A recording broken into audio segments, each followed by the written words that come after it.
former President of the Philippines, Rodrigo Roa Duterte, and President of People's Republic of China, Xi Jinping, verbal gentleman's agreement. Galing kay si Xi Jinping mismo nagsabi, and he's a man of honor. Why are you so sparing?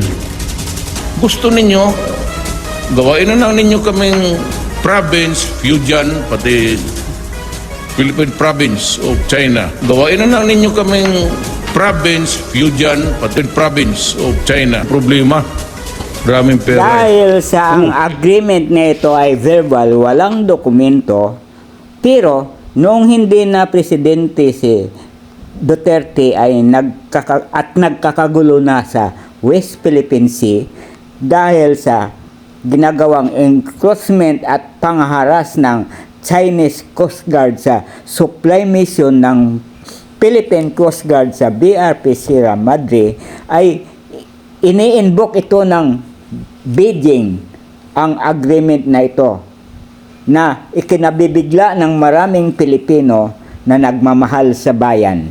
Ang masama, sinasang-ayunan nito ng mga makabagong makapili. Karamihan sa kanila ay mga Pilipino at na journalist na nagseminar sa China. Payag ba kayo maging probinsya tayo ng China?